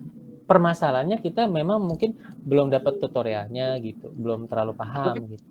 Kalau ngeliat clue-nya Bapak sih tinggal cari yang, kalau mau cari apa tinggal cari Google yang belakangnya collapse, misalkan regression collapse, pasti muncul harusnya ya. Pasti muncul, dan itu yang ngasih tutorial nggak main-main dari luar negeri kadang gitu. Boleh Pak, itu at least clue-nya dapat sih. Jadi kalau tinggal cari ditambahin collapse belakang regression apa, nanti dia biasanya muncul ya. Nanti aku coba cek deh. Boleh AWS, boleh collab, boleh tutorial apa ya, pokoknya yang itulah yang sumbernya itu terpercaya gitu. Kalau Google kan biasanya bagus. Nangkep Pak, biar nanti saya coba dulu. Kalau berhasil saya minta naik gaji Pak. Iyalah, daripada pindah. Makasih Pak. Iya. Oke, lanjut Pak Marzuki. Saya yang tanya apa ya? Tanya yang UTS aja deh Pak. UTS ya. Gimana ya? Iya. Oke, saya skip dulu ya. Pak Freddy ada mungkin pertanyaan? Ya Pak, pertamanya mohon maaf Pak, iya nih terlambat bergabung. Oh siap. Iya, semalam soalnya saya cek di ini sih tanggal 23 April ininya meeting guru. Saya bilang kok udah lewat. Saya salah kopas. Saya kopas dari pertemuan 5. Iya, jadi tadi iya belum diganti. Iya. Makanya saya bingung pada nggak masuk, kenapa ya? Jadi saya jadi keluar dulu pas, waduh, untung Pak Marzuki ngasih di grup, waduh, saya bilang telat nih. Iya. Tapi oke Pak, jadi mohon maaf. Ada rekamannya Pak? Oh iya, siap, terima kasih Pak. Pak Marzuki, saya Iya Kang, ntar minta rekamannya Kang Marzuki. Siap. Iya. Pertanyaannya sebenarnya gini Pak, sebenarnya sih udah dijawab sama Bapak dengan pertanyaan-pertanyaan teman-teman sebelumnya. Soalnya saya sebenarnya ya tadi seperti teman-teman bilang itu kan kita AI ini baru ya Pak ya, sering dengar cuman baru. Nah mungkin saya menyatukan aja deh Pak pertanyaan-pertanyaan tadi, maksudnya learning path kita itu Pak kalau untuk belajar itu untuk AI ya atau data science, atau tadi sih saya karena setengah masuknya jadi agak bingung. Learning path itu kira-kira kita mulai dari mana tuh Pak untuk bisa memahami satu persatu model atau topik-topik, kan ada banyak sekali tuh nyentuh topik soal statistik gitu Pak. Nah kalau ada clue dari Bapak gitu ya, urutan-urutan supaya kita belajar bisa pelan-pelan, ya nggak usah jadi ahli tapi minimal tadi Bapak bilang paham sehingga kita bisa melakukan dalam tugas kegiatan hari-hari itu. Mohon petunjuk kayak gitu Pak. Yang dasar-dasarnya gitu Pak ya? Betul, jadi learning path itu apa-apa. Memang oke lah, tadi saya dapat poin, paling nggak kita nambah vocab. Oke, vocab apa yang ditambah, misalkan di statistiknya ada beberapa hal-hal yang bisa dipelajari, oke. Nah, next-nya atau sebelumnya apakah ada lagi gitu Pak? Gitu Pak, terima kasih Pak. Oke, makasih Pak Marzuki.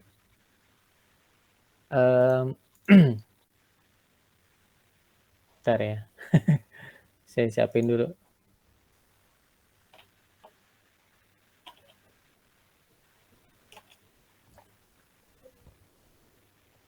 Jadi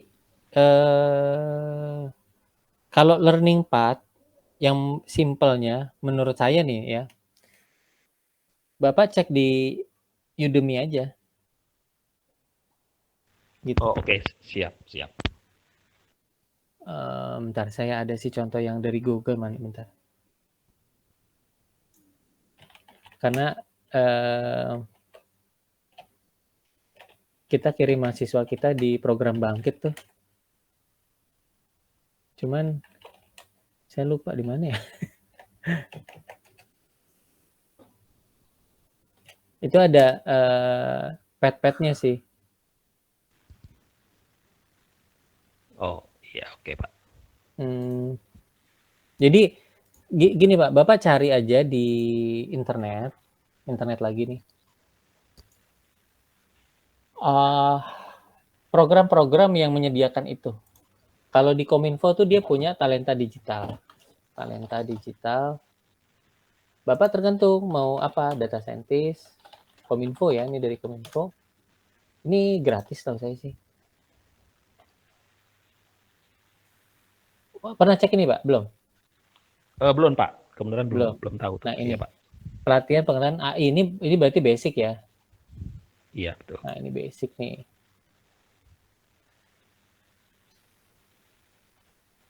Untuk tenaga pendidik SD SMP. Ya udah nggak apa-apa deh.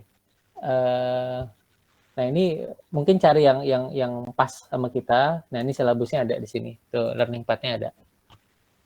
Silabus untuk tenaga pendidik ya Pak, bukan untuk kalau Bapak mungkin nanti dosen gitu kan S2.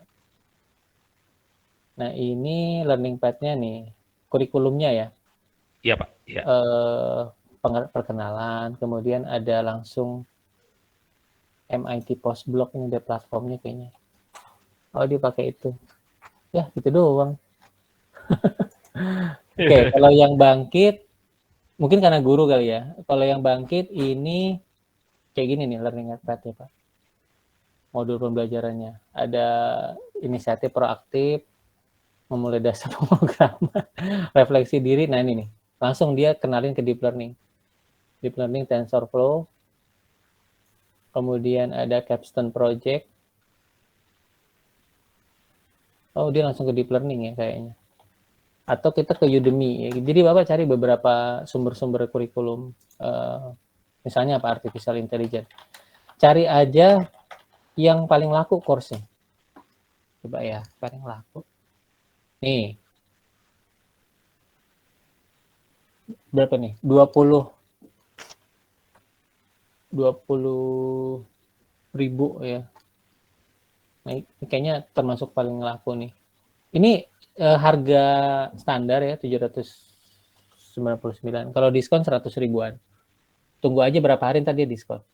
Nah ini sudah 178 ribu mahasiswa Pak seluruh dunia yang ngambil kuliah ini. Berarti kan sudah teruji ya secara kurikulum orang suka gitu ya. Benar nggak? Betul Pak. Nah Bapak nonton dulu preview course-nya. Apa sih yang didapat dari course ini? Tuh, kemudian dia siapa gitu kan yang ngasih. Nah ini berarti Bapak kalau dari sini belajarnya parah nih langsung reinforcement learning. Nah. Jadi learning path-nya dia berangkat dari yang paling parah, mundur ke apa nih?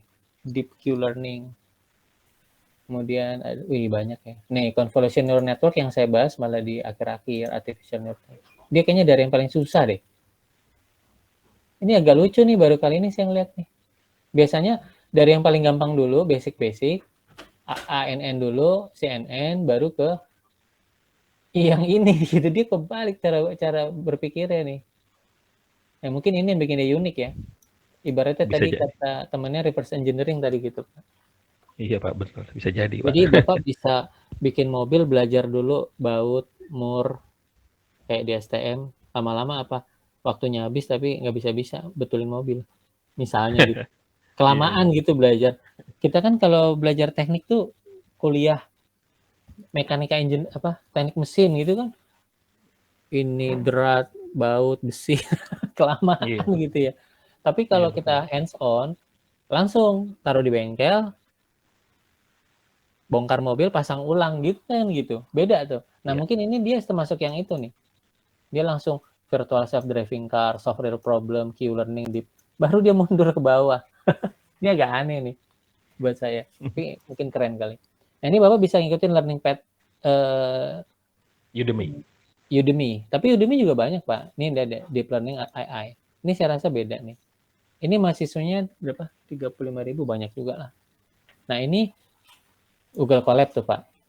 Nah berarti populer ya Google Colab. Kemudian machine learning sama neuron. Ini basic nih. Kalau dia kan tadi neuronnya di akhir. Ini neuron sel saraf tuh apa? Feed forward. Baru CNN. Nah mungkin nanti ada yang lebih tinggi nih. Generatif. Ada reinforcement learning tuh.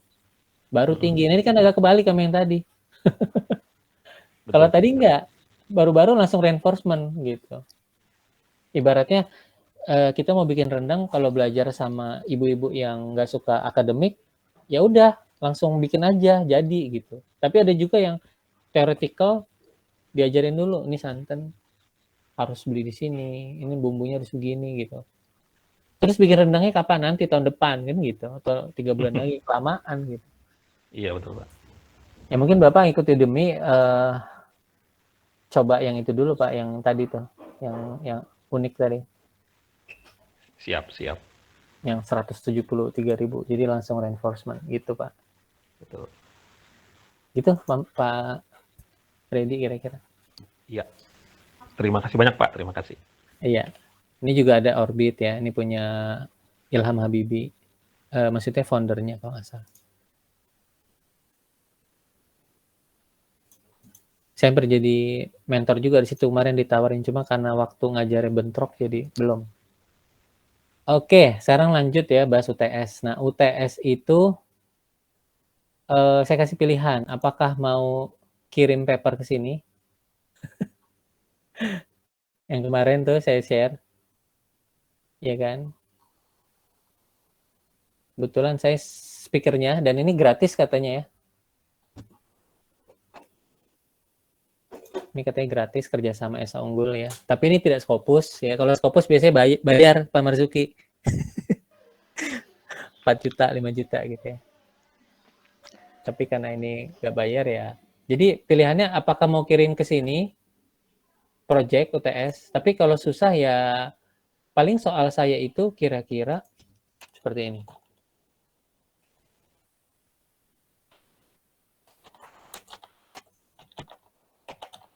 Teori, saya kasih beberapa pertanyaan teori. Satu, nah, kemudian studi kasus. Gitu, kira-kira. Tiga. Teori saya ambil dari mana? Dari modul aja. Nih misalnya. Modul ya. Dari pertama ya. Topik AI. Agen berbasis goal gitu ya. Atau ini PSO. Nanti saya bisa nanya. Jelaskan perbedaan PSO dan metode tradisional. Misalnya regresi linear gitu ya. Atau PSO dan GA. Tapi saya bahas GA nggak sih? Coba saya lihat dulu modulnya deh.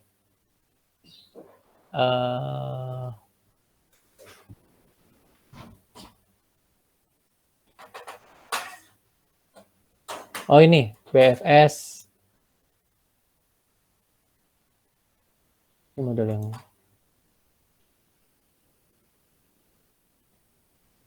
oh ini kebalik ya. sorry. Videonya di atas. Ini ada ada GA ya, algoritma genetik ya. Algoritma genetik. Nah, jadi saya jelasin, nanya. Jelasan perbedaan PSO dan GA gitu. Kemudian misalnya modul ini. Knowledge base, ya, logika proposisi, logika predikat gitu ya. Kapan Anda perlu menggunakan, jadi saya ambil dari modul aja, logika proposisi dan kapan logika predikat, kira-kira seperti itu. Oke, kemudian studi kasus. Misalnya modul hari ini expert system. Misalkan Anda harus membuat atau buatlah sebuah model expert system untuk apa ya? Bahan tesis Anda gitu. Nah, kira-kira seperti itu, Pak Marzuki dan Mas Dedi tadi yang nanya, TS. Oke, thank you Pak. Mau yang mana? Aku sih kayaknya paper, kalau pribadi sih enggak sih Pak. Paper enggak? Kalau aku pribadi Lebih ya. susah ya. Tapi Ya. ini kesempatan loh, kesempatan maksudnya untuk punya paper ya. Nih. Ini paper saya gitu. Tapi ya text time sih mungkin. Gimana yang lain, Pak Marzuki? Saya sih lebih prefer paper, Pak. Insya Allah sih udah siap nih, Pak, soalnya. Oh gitu. Iya. Jadi gimana dong? Yang lain mungkin? Ini Panji Rama dari mana ya? Salah Itu nama. teman kita, Pak, itu, Pak. Oh. CMA, Pak. Saya ajak. Oh iya nggak apa-apa. Iya. Ya CME silakan. maksudnya. Yang lain gimana? Mas Maaf Pak, izin Pak. Pak Freddy. Iya silakan. Nggak Hubung apa-apa. kelas saya belum masuk nih, jadi ikut gabung di sini sebentar. Oh iya. Saya pikir Tambah ilmu siapa, Pak. tapi namanya beda. Harusnya dari awal tadi. Pak Freddy gimana? UTS? Untuk UTS Pak, kalau misalkan paper itu Pak, itu yang kalau saya pikirin kan pasti kan yang dibahas itu AI ya Pak ya. Nah sedangkan ya AI-nya ini sendiri, saya aja baru nanya learning part-nya nih, gimana mau bikin paper gitu. Maksudnya kan text time lah, Bapak bilang benar text time ya. Kalau jadi UTS mungkin lah, kalau jadi jadi UAS mungkin, karena kan paling tidak saya sudah dapat 1 semester dengan Bapak, pemahaman saya lebih ya maksudnya gini loh Pak, niatnya sih bikin papernya nggak salah-salah gitu kan. Nah itu butuh waktu untuk saya paham secara menyeluruh dulu gitu. Gitu sih Pak. Tapi saya ikut soal terbanyak teman-teman aja sih Pak. Iya. Ya udah saya tanya satu-satu. Mas Rudi gimana? Jadi Pak Freddy lebih ini ya. Ayo Mas Rudi dulu deh, Mas Rudi. Iya Pak, kalau saya sih ya kayak sama kayak Pak Freddy sih Pak. Jadi kayak masih bingung juga kalau mau bikin paper yang kayak gimana gitu loh. Idenya juga masih bingung. Oke. Ya, Mas Hadi. Saya soal aja deh Pak. Soal ya. Soal paper ya berarti ya. Aduh, kalau paper mepet banget sih Pak. Iya. Oke. Kalau paper ya, saya bisa bikin dia lebih simpel. Jangan eksperimen. Ini contoh paper saya nih di Universitas Pamulang ya. Ini paper saya. Jadi kita miripin aja sama soal, tetap menjelaskan teori-teori gitu ya. Kemudian ada studi kasus. Nah ini bisa di-download kayak ini. Sebentar. Kok tidak terdownload ya? Servernya kali ya? Ini apa nih? Nah, ini papernya boleh dibikin kayak gini. Jadi jangan bayangkan kayak Pak Marzuki. Pak Marzuki mah eksperimen ya, udah jalan gitu kan. Nah, ini saya the next wave of disruptive technology on language and culture ya. Kebetulan saya waktu itu jadi speaker gitu. Nah, saya cuma cerita aja introduction gitu. Kemudian disruptive technology itu apa? Internet of Things gitu ya. Nah, dampak ke edukasi, dampaknya ke bahasa gitu. Current teaching practice ya. Future teaching practice. Udah simpulan. Ini paper gitu. Tidak ada eksperimen sama sekali gitu. Cuman keuntungannya kalau kita paper kan bisa dikirim ke sini gitu. Nanti misalnya ambil aja AI dan law, bebas sih nggak harus ikut ini. Nah ini ada 3.000 kata ya, sampai 5.000. Saya berapa kata tuh? Nggak tahu di berapa kata. 3.000 ada kali. 6 halaman ya, 6 halaman. Kalau itu masuknya apa Pak? Paper apa? Deskriptif gitu ya Pak? Ini paper semacam dibilang reviewnya dikit ya. Deskriptif lah, tapi nggak ada istilah paper deskriptif. Cuman insight. Jadi kayak nanti itu di bahasa, di budaya tuh pengaruhi oleh ini teknologi IoT, Internet of Things, augmented reality, komunikasi linguistik. Cuma 3 itu sih saya bahas. Tapi ya itu keuntungannya cuman selected paper will be published on Scopus. Nah ini kalau mau Scopus nanti Pak Marzuki ya masih ada selected dulu gitu. Kalau bagus baru. will be published in. Jadi tapi ini opportunity, dia nggak janji gitu. Nanti dia pilih gitu ya. Nah, pas Scopus baru bayar. Pak, kalau Ya. kita pakai paper kita yang di semester kemarin boleh nggak? Paper semester kemarin itu tentang Tapi apa dulu? mungkin Nyambung nggak sama saya? Nah, Kalau papernya nanti tentang nggak nyambung ya nggak dapet dong. Maksudnya gini, bikin papernya juga tetap harus mengikuti modul saya gitu. oke. Misalnya belajar PSO mau dipakai di mana. Walaupun cerita nggak apa-apa. Nanti kan saya menilai nilai akhir itu berdasarkan oh ini udah berusaha, udah ikut konferensi gitu ya. Bukan buat saya gitu, buat mahasiswanya. Nah ini gitu, paper nggak harus eksperimen. Gimana? Pak Freddy dulu mungkin.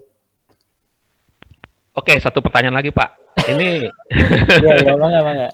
iya, maksudnya gini, ini dalam bahasa Inggris atau gimana Pak? Iya dong, ini kan Oke. international conference. Siap, kalau gitu, Gitu. siap. Berarti ada Dan dua. judulnya gado-gado ya, manajemen, hukum, edukasi, Iya. teknologi. Yang denger jangan-jangan orang hukum lagi. Nah itu dia, makanya kan saya Aman. agak-agak ngeri-ngeri sedap gitu Pak. Justru aman, Pak. Oh gitu ya. Iya, kalau konferensinya khusus AI baru parah itu. Ah, ya itu dia, itu dia. Itu Heeh. bisa dikulitin kita Pak. Enggak sih. Enggak juga. Oke. Iya oke Pak. Sekedar exposure aja pengalaman. Exposure. Oke. Menarik Jadi, juga sih Pak. nah, kalau mau ngerjain tugas dari saya, nanti dia akan jadi seperti paper juga, jadi 5 halaman, 6 halaman juga. Iya. Buatlah sebuah model bahan tesis kan, model expert system. Kenapa nggak dijadiin paper aja sekalian gitu? Oke. Tapi hanya cerita story ya. Oke. Ini di luar ini mohon izin dulu sih Pak sebenarnya Pak. Di luar jam kuliah untuk paper nanti kita boleh bisa konsultasi nggak dengan Bapak? Bisa dong. Kan nanti ya. nama saya dimasukin kan? Iya. Jadi karena kita berkolaborasi dengan dosen, jadi ya saya punya tanggung jawab juga gitu. Nah ini submit abstrak tanggal 18, 4 hari lagi. Abstrak ya. Kemudian paper full-nya itu, nah inilah seminarnya. Tidak dijelaskan kapan. Ntar saya tanya Bu Sanfreni deh, ini Kapusdinya ya. Nah, jadi nanti UTS kita udah mendahului waktunya Pak ya. Kalau 4 hari lagi. Enggak, itu abstrak Pak. Abstrak tanggal berapa nih? Oh ini udah terlambat ya, berarti pada nggak ngirim. Iya. Harusnya tanggal 5. Jadi accepted-nya mungkin 2 hari setelah itu. Full papernya tanggal 31 Pak. Oh iya. Kemudian registrasi hari itu juga. Seminarnya tanggal 2, ampun deh. Nah, bisa nggak daur ulang dari paper-paper sebelumnya? Bisa, nggak apa-apa. Tapi ditambahin aspek-aspek AI-nya gitu. Misalnya paper kemarin tentang apa? Tadi yang nanya siapa? Mas Adi ya? Saya Pak, saya. Mas Rudi. Papernya tentang apa kemarin? Lebih ke itu sih SLR yang microservices itu. Microservice dikasih AI gitu. Oh. Oke. Nanti, kalau saya kan blockchain tuh Pak. Nah, blockchain pakai AI. Pakai AI dong gitu. Kan kuliahnya AI Mas saya. Siap. Gimana Mas Rudi jadinya? Gini nggak ada keterpaksaan ya?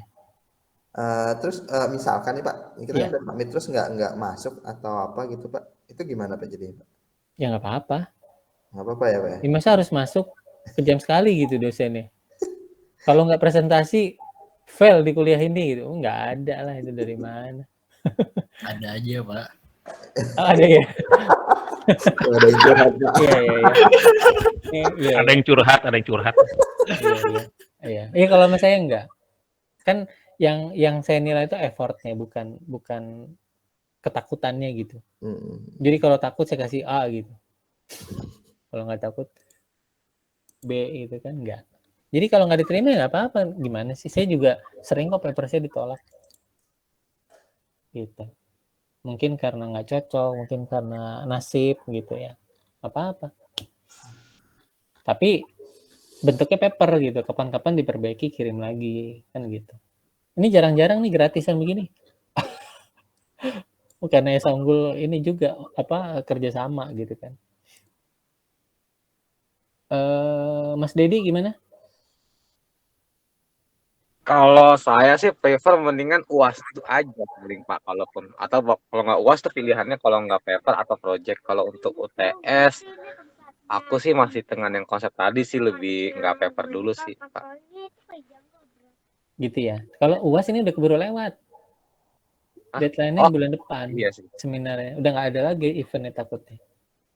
Belum, baru juga tadi tahu caranya Pak, saya baru mau bikin. Oke, Mas Adi, Gimana Pak? iya gimana jadinya? Setuju yang paper? Boleh deh Pak kalau paper kayak gitu mah. Iya, cuma cerita aja. Nanti ini aja biar nggak bingung, baca aja nih tulisan saya yang ini. Ya kan? Saya bikinnya kayak gimana sih gitu. Gini Pak, Ya. saya mau nanya Pak, saya Hmm. kan punya ini ya Pak ya, hasil proyek saya yang deep learning gitu ya Pak ya. Bisa dibuat paper nggak pakai diceritain gitu lah, jadi short paper aja. Iya bisa lah, Bisa ya Pak ya? bisa dong. Oke. Wong saya cuma cerita teknologi yang mau dipakai dong bisa. Ya nggak? Oke, itu aja sih Pak. Mm-mm. Oke, berarti cuma Mas Dedi doang nih sendiri. Gimana Mas Dedi?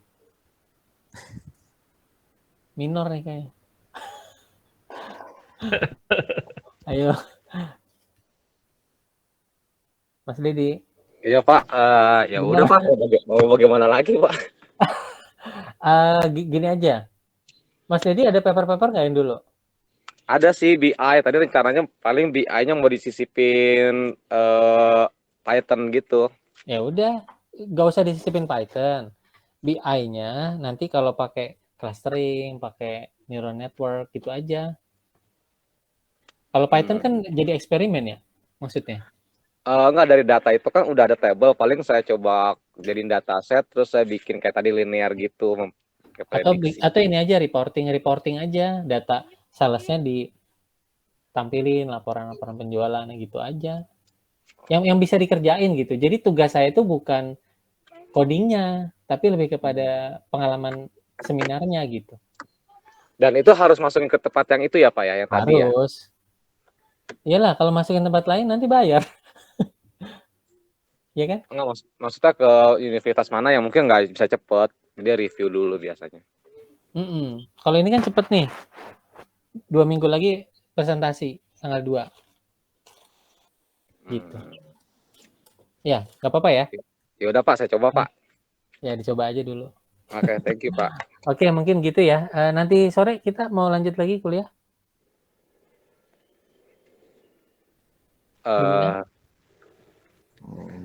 Saya masih di luar kota sih Pak. Nggak apa-apa Pak, tadi saya ngikutin pakai mobile lagi. Iya, Pak Marzuki. Saya ikut yang lain dulu Pak. Sorenya seru banget Pak. Jadi, iya. Hari ini kita ada kuliah sampai itu sih Pak, sampai jam 2-an. Jadi Pak, sebenarnya habis ini juga ada kuliah sih Pak, jam 10 sama 4. Iya, ini sih juga harusnya udah kuliah jam 10, cuma karena bahas UTS. Saya ambil dulu waktunya dikit ya. Belum masuk kali dosennya? Udah masuk? Belum cek tuh Pak. Belum cek sih Pak. Oh iya. Hari ini Iya. full soalnya Pak. Iya, kalau Di aja nanti pertemuan 9. Maksudnya sore nggak ada dulu. Iya, gimana tuh teman? Iya Pak, Nggak setuju apa-apa Pak. saya. Iya. Saya malah Boleh Pak. Boleh Pak, ya. malah ini. Iya. Nggak ngajar jadinya. Gini, kan sore image processing. Jadi kalau nanti papernya tentang image processing, nggak apa-apa juga gitu. Nggak bisa ya, UTS-nya harus AI ya. Sorry. Iya. Nah, untuk UTS image processing gimana? Saya ambil waktu lagi ya beberapa menit. Image processing apa mau jadi seminar gini juga? Jangan. Jangan. Jangan Pak, kalau ini jangan Pak. Berat soalnya. Oke. Oke, kalau gitu image processing soal seperti yang tadi saya share ya. Boleh Pak. Ya, Ada boleh, seksi Pak. A teori, jelaskan image filtering kayak gitu-gitu. Kemudian ada studi kasus gambar. Ya, boleh Pak. Iya, Ya, boleh. setuju Pak. Filter dia pakai Google Colab kayak gitu-gitu Satu aja. suara, Pak. Ya, itu. Oke Pak. Setuju. Ya udah. Saya mau bahas itu aja. Jadi fix ya untuk UTS ya kira-kira. Ya Pak. Oke, makasih kalau gitu saya tutup ya. Ya, terima kasih Pak. Makasih Pak. Nanti Terima kasih Pak banyak, Freddy Pak. dan teman-teman yang lain kalau mau diskusi di luar ini, tulis aja di grup gitu Pak Freddy. Oh baik Oke, Pak, Pak. siap. Siap. Misalnya mau Siap. nanya apa, mau diskusi, ya udah kita diskusi gitu. Ya, ini Siap, waktunya siap, nggak Pak. lama nih, tinggal 2 minggu. Tapi ya mudah-mudahan bisa lah. Oke, siap Oke, Pak. gitu aja. Assalamualaikum warahmatullahi wabarakatuh. Waalaikumsalam, terima kasih Pak. Waalaikumsalam. Terima kasih, Pak. Ya, sama-sama.